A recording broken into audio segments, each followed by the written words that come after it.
여러분 나비 효과라는 말 알고 계신가요? 지구상의 어느 한 곳에서 일어난 작은 나비의 날개짓이 지구 반대편에서는 태풍을 일으킬 수 있는 원인이 될 수도 있다라는 말입니다. 아주 사소한 변화가 전체에 막대한 영향을 미칠 수 있다라는 것을 이르는 말입니다. 오늘 본문에 나오는 스데반의 죽음은 초대교회 이스라엘에게 사실은 수천 명 중에 한 명, 수천 분의 1의 작은 변화일지도 모릅니다.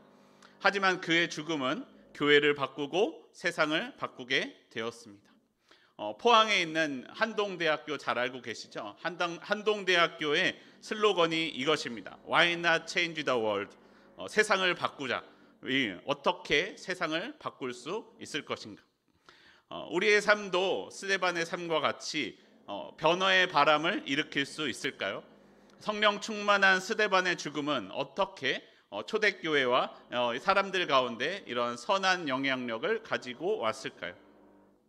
우리는 계속해서 사도행전 말씀을 보고 있습니다. 지난주에 문제가 생겼던 초대교회가 어떻게 그 문제를 돌파했는지를 보았습니다. 삶의 우선순위를 바르게 하고 좋은 동역자를 세움으로써 그 문제들을 이겨나가는 모습들을 우리가 말씀을 통해 보았습니다. 그때 뽑힌 7명의 지도자 중 한 사람, 바로 오늘의 본문 스데반입니다. 여러분, 스데반이라는 이름의 뜻은 면류관이라는 뜻입니다. 면류관. 오늘날에는 영어 이름 중에 스테파노가 이 스데반에서 온 이름입니다. 사도행전 6장 3절에서 스데반이 선택될 때의 말씀을 보시면요, 성령과 지혜가 충만하여 사람들의 칭찬을 받았고, 그리고 또 5절을 보시면 믿음과 성령이 충만한 사람이었다라고 말씀합니다. 또 6장 8절을 보시면 스데반은 은혜와 권능이 충만한 사람이었습니다. 다시 말하자면요, 이 스데반은 믿음과 성령이 충만한 사람이었던 스데반은 성령과 지혜가 충만한 것으로 사람들에게 칭찬을 받아서 초대교회의 지도자로 추천되었습니다. 그리고 그는 지도자가 된 이후에 은혜와 권능이 충만한 능력들을 보여주고 있음을 우리가 알 수 있습니다. 작고 작은 우리가, 보잘것없는 우리가 이 세상을 바꾸기 위해서 하나님의 은혜와 권능으로 역사하기 위해서는 먼저 우리 가운데 성령의 충만함이 필요합니다. 성령이 충만해야 세상을 바꿀 수 있습니다. 성령의 충만함으로 믿음을 따라 행할 때 우리는 하나님의 은혜와 권능을 누릴 수 있다라고 말씀하고 있는 것입니다. 그러면 우리가 성령 충만함으로 행한다, 믿음을 따라 행한다라는 것은 무엇일까요? 믿음은 여러 번 설교 시간에 담임 목사님도 말씀하셨지만 하나님과의 나와의 특별한 연결이다라고 말씀합니다. 내 길이 하나님의 길과 연결되는 거예요. 완전히 하나가 되는 것입니다. 믿음의 대상이신 하나님과 그 하나님이 기뻐하시는 일을 내가 하고 하나님께 순종하는 것입니다. 내가 하는 일은 내가 하지만 하나님이 하시는 일과 같은 일이 되는 것이죠. 그럴 때 우리는 하나님의 권능을 누릴 수 있다라는 것입니다. 믿음은 단순히 내가 믿습니다라는 태도에서 그치는 것이 아니라 그 믿음을 따라 살아가는 것입니다. 아브라함도 그 믿음을 단순히 믿었다라고 고백하는 것이 아니라 그 믿음을 따라 삶을 살아감으로써 그 믿음을 하나님께 보여주고 있음을 알 수 있습니다. 그래서 아브라함은 믿음의 조상이 된 것이죠. 우리도 믿음을 따라 살아갈 때 그 은혜와 권능을 누리며 살고 세상을 변화시킬 수 있을 줄 믿습니다. 그럼 스데반은 어떻게 하나님을 믿으며 그 믿음의 삶을 살았습니까? 먼저 오늘 읽지는 않았지만 앞선 본문 사도행전 6장 8절 말씀 함께 한 목소리로 읽도록 하겠습니다. 사도행전 6장 8절입니다. 한 목소리로 읽습니다. 시작. 스데반이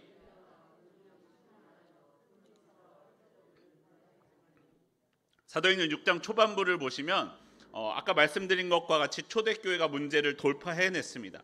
이때 스데반은 구제하는 일과 기타 행정적인 일, 사도들이 더 이상 맡지 않기로 했던 그 일을 맡게 되었음을 알 수 있습니다. 스데반에게 그 일이 주어졌는데, 그런데 그 스데반에게 맡겨진 다른 일이 있었습니다. 사실 스데반뿐 아니라 모든 그리스도인들에게 주어진 일이죠. 무엇입니까? 복음을 전하는 일입니다. 너 복음을 전해라 라고 이야기하지 않아도 그리스도인이라면 누구나 복음을 전하는 일을 해야만 했던 것입니다. 예수님이 말씀하셨습니다. 나가서 복음을 전하는 일은 그리스도인이라면 누구나 당연하게 해야 될 일이었습니다. 스데반이 맡았던 일은 사도들이 기도하는 일과 말씀 사역에 힘을 쓰기 위하여 사도들이 놓지 않으면 안 됐던 일. 어떻게 보면은 사도들이 기도하는 일과 말씀 사역에 힘을 쓰지 않고 이쪽에만 전념했어야 할 수 있었던 일. 그렇게 하고도 어떤 사람들을 빠뜨릴 수밖에 없었던 굉장히 힘든 일이었을지도 모릅니다. 얼마나 바빴겠어요. 그 일만 감당하기도 무척 바빴을지도 모릅니다. 그런데 믿음과 성령과 지혜가 충만했던 스데반은 자신에게 주어진 그 역할을 아마 충실하게 감당했을 것입니다. 자신에게 맡겨진 일을 잘하는 것, 그것만으로도 사람들의 칭찬을 받을 만하지요. 하지만 스데반은요, 거기서 머무르지 않았다라는 거예요. 자기에게 주어진 일은 그 행정적인 일, 구제 사역이었지만 본래 그리스도인에게 주어진 당연한 사역, 예수님의 명령, 복음을 전하는 일도 결코 게을리하지 않았다라는 것입니다. 적극적으로 나가서 복음을 전했다라는 것이죠. 성령 충만한 스데반은 하나님의 부르심에 순종하고 있었습니다. 여러분, 제가 순종과 복종이 무엇이 다를까 해서 찾아봤는데 헬라어 단어로는 똑같아요. 똑같은 단어를 가지고 어떤 땐 순종이라고 하고 어떤 땐 복종이라고 이야기합니다. 근데 보면서 묵상하면서 오늘 본문을 보면서 알았어요. 순종과 복종이 무엇이 다르느냐? 여러분, 복종은요 시키는 일만 합니다. 순종은요 해야 될 일을 합니다. 나에게 시키지 않았어도 내가 해야 될 일이면 내가 순종함으로 그 일을 감당하는 것, 그것이 순종입니다. 복종은 별로 하고 싶지 않지만 해야 되니까 하는 것, 해야 될 일만 하는 것, 그것이 복종이라는 거예요. 순종함으로 복음을 전하는 스데반의 마음은 어땠을까요? 그저 복종해서 해야만 돼서 하는 일이 아니라 순종함으로 기쁨으로 감당하는 그 일들 말입니다. 스데반이 복음을 전하면서 이렇게 생각했다면 어땠을까요? 나는 구제를 맡았는데 왜 복음 전하는 일까지 나한테 하라 그래? 왜 내가 맡은 일은 이게 아닌데 왜 내가 나가서 전도해야 돼?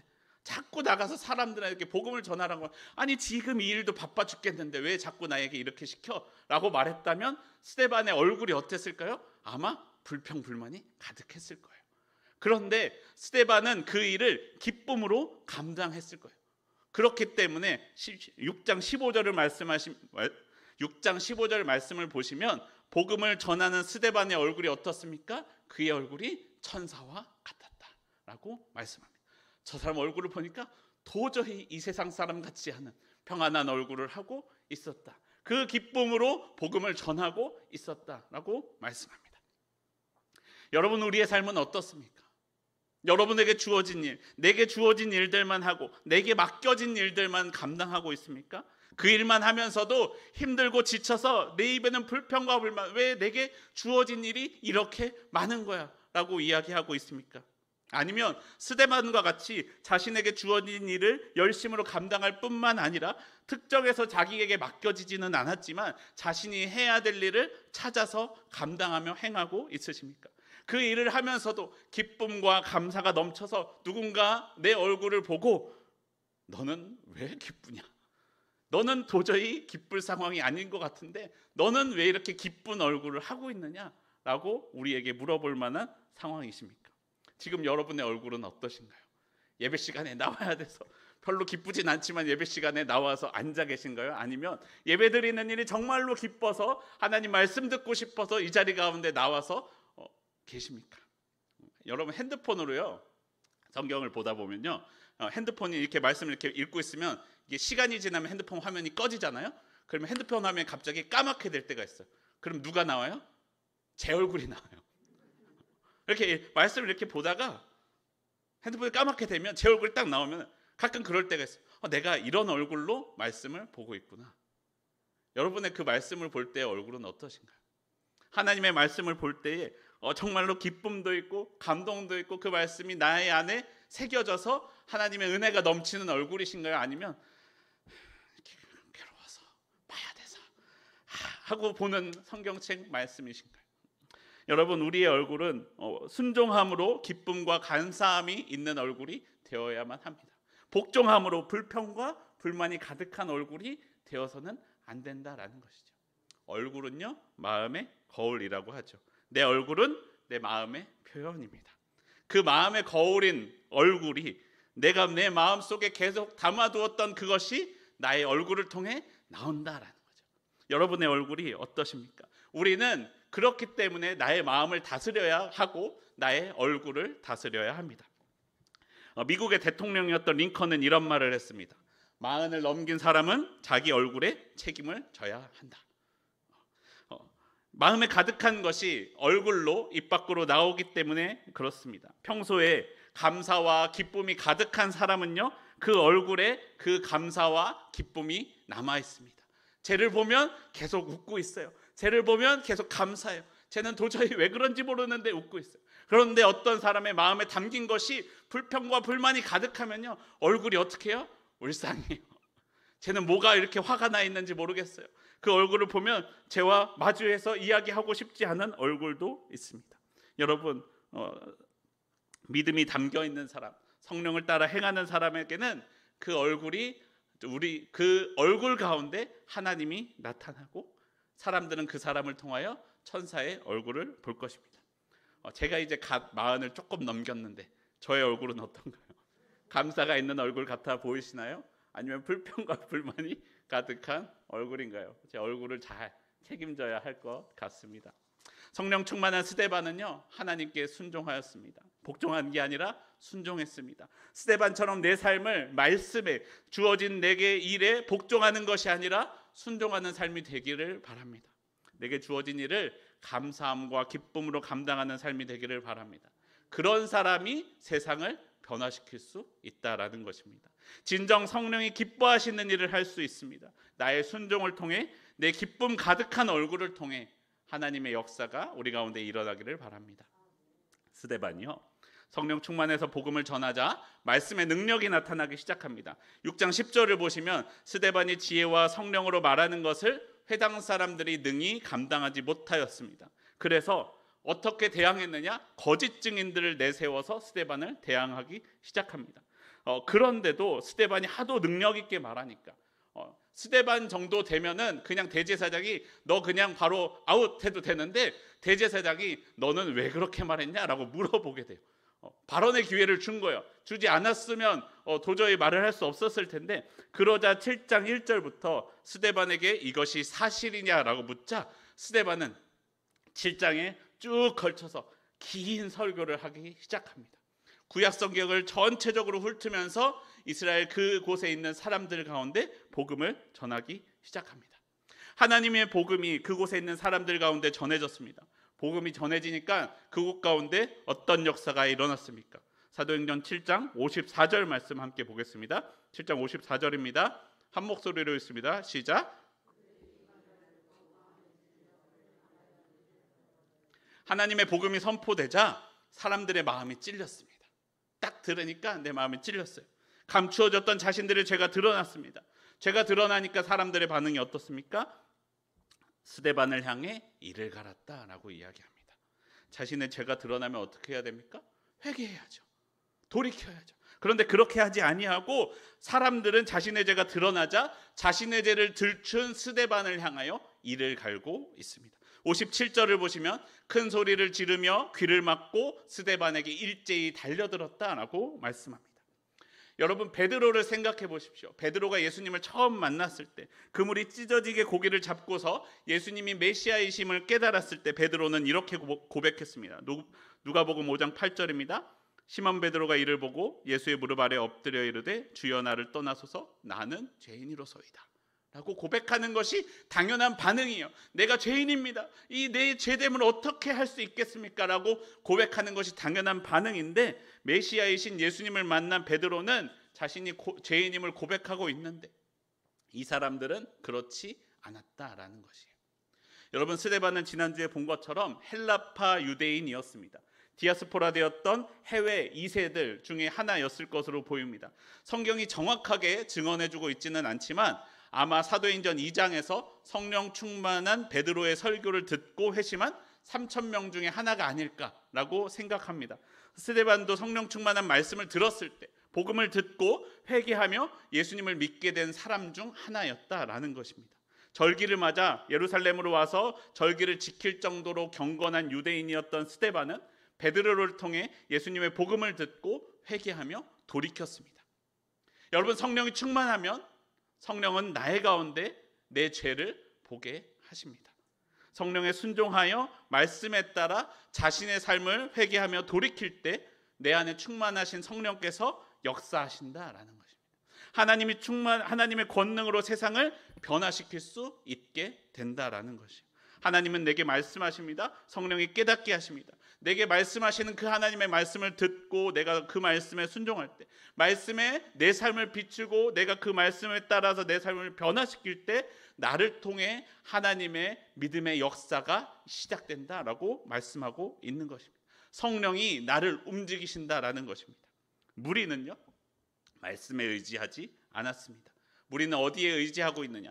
모세의 권위에 의지하고 다른 사람들의 권위에 의지하고 있습니다. 6장 11절을 보시면 사람들을 매수해서 스데반을 향해 무엇이라고 이야기합니까? 모세와 하나님을 모독하는 말을 들었다라고 이야기합니다. 뭐가 먼저 옵니까?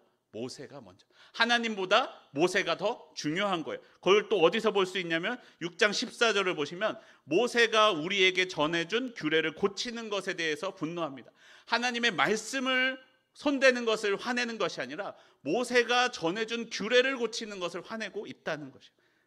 하나님이 주신 말씀보다 모세가 준 규례가 더 강하게 사람들의 마음 가운데 남아 있다는 것이죠. 그리고 7장 58절을 보면 돌을 칠 때 옷을 어디에다 놓습니까? 청년 사울의 발 앞에 옷을 벗어두었다라고 이야기합니다.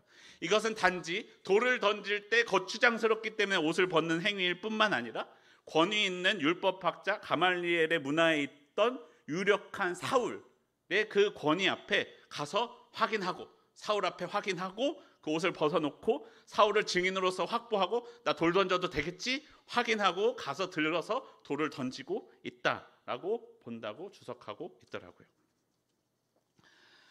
무리는요, 말씀에 자신을 비추어 보지 않았습니다. 하나님의 말씀이 아니라 자신을 지켜줄 다른 권위에 의지하고 있었습니다. 사실 하나님을 의지하고 있지도 않으면서 하나님의 이름으로 돌을 던지고 있는 것입니다. 여러분, 제가 말씀을 전하는 목회자로서 저 자신이 때때로 좋지 않은 태도를 보일 때가 있습니다. 그게 무엇이냐면 어떤 말씀을 읽으면서 무언가 깨닫게 되었을 때 이 말씀은 다음에 설교 때 써먹어야지 하는 경우가 있어요. 그러면 돼요, 안 돼요? 안 되죠. 말씀을 저의 삶에 비추어서 제가 그 말씀대로 살아야 되는데 이걸 이렇게 써먹어야 되겠다라고 생각하면 안 되는 것이죠. 여러분도 말씀을 들을 때에 그 말씀을 듣고서 이 말씀은 아무개 권사님이, 아무개 집사님이 꼭 와서 들었어야 됐는데 이거 꼭 내가 가서 들으라고 알려줘야 되겠다. 그러면 됩니까, 안 됩니까? 물론 좋은 의도로 함께 듣자라고 전하는 건 괜찮아요. 그런데 그것을 가지고 그 사람을 어떻게 판단해 보려고 하는 것은 안 된다라는 것이에요. 내가 그 말씀을 듣고 말씀을 먼저 나의 삶에 비추어 보아야 한다라는 것입니다. 그 말씀이 때로는 나를 아프게 할 수도 있습니다. 그 말씀이 나를 찌를 수도 있습니다. 그런데 그 말씀이 주시는 아픔은 말씀을 듣지 않았을 때, 따르지 않았을 때 받게 될 이후의 고통과는 비교할 수 없는 것이죠. 올바른 의사가 내려주는 바른 처방은 아무리 독하고 입에 쓴 약이라도 나를 낫게 해주는 것입니다. 아무리 아픈 치료법이라도 나를 치료해주고 고쳐주는 방법입니다. 그리고 우리 하나님은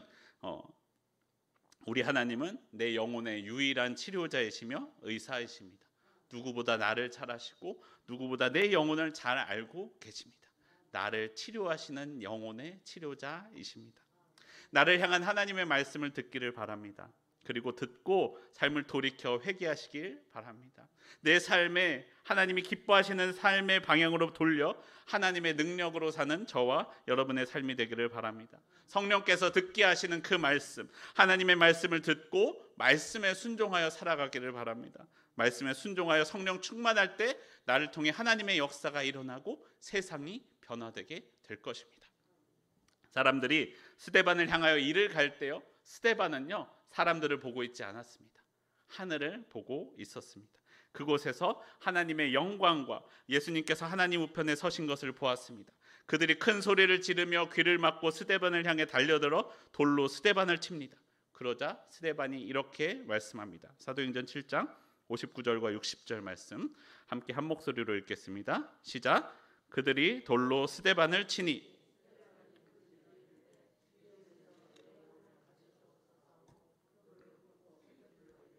주여 이 죄를 그들에게 돌리지 마옵소서.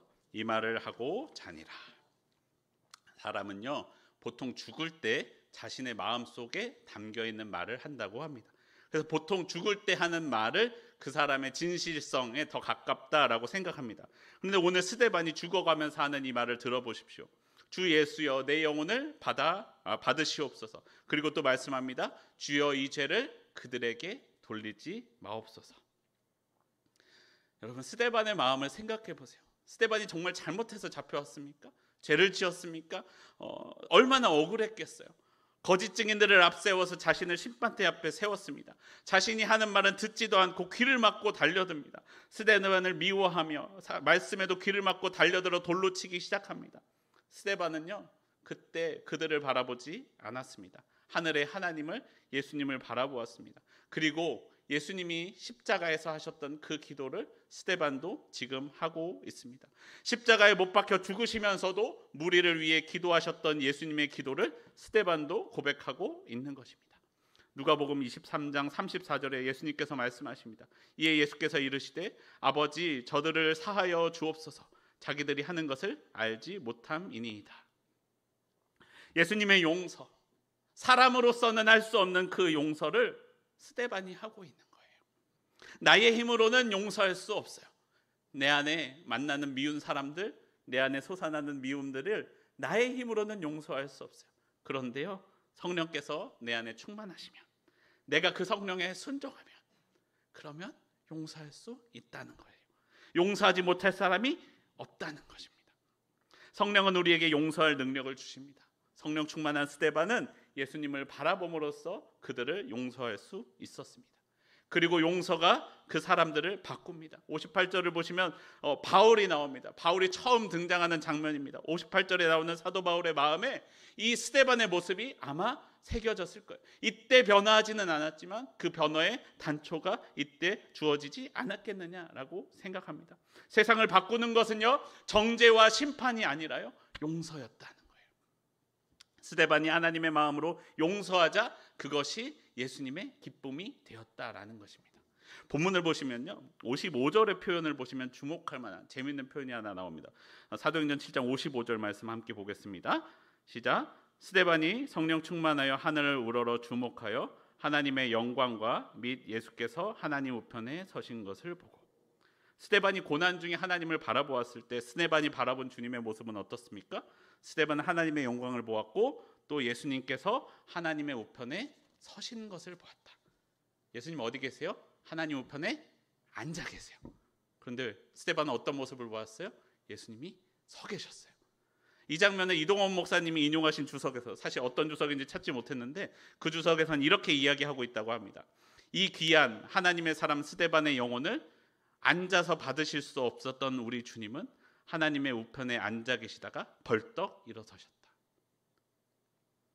예수님이 하나님의 우편에 서 계셨습니다. 예수님께서 벌떡 일어서셨습니다. 성령 충만한 이 귀한 영혼, 예수님의 마음으로 용서하는 이 귀한 영혼을 앉아서 받지 못해서 벌떡 일어나서 스데반을 받고 계시다라고 말씀합니다. 성령 충만한 스데반이 사람들을 용서할 때 스데반은 주님의 기쁨이 되었고 세상을 변화시키는 시작이 되었습니다. 우리도 성령에 순종하여 용서할 때 세상이 변화될 것입니다. 우리를 통해 세상을 변화시킬 수 있을 것입니다. 여러분, 우리가 주님의 성령으로 충만하시기를 바랍니다. 성령 충만하여 세상을 변화시키는 권능을 행하는 저와 여러분이 되기를 바랍니다. 주님의 성령의 복종함이 아니라 순종함으로 그 성령을 통하여 듣게 하시는 말씀을 듣고 나의 삶에 비추어 내 삶을 바꿈으로써, 그리고 그 성령을 따라서 원수를 사랑하고 용서함으로써 주님의 변화를 이루어가는 저와 여러분의 삶이 되기를 바랍니다. 우리 주 예수님께서 내 영혼을 받으실 그때에 벌떡 일어서실 만한 저와 여러분의 삶이 되기를 소원합니다.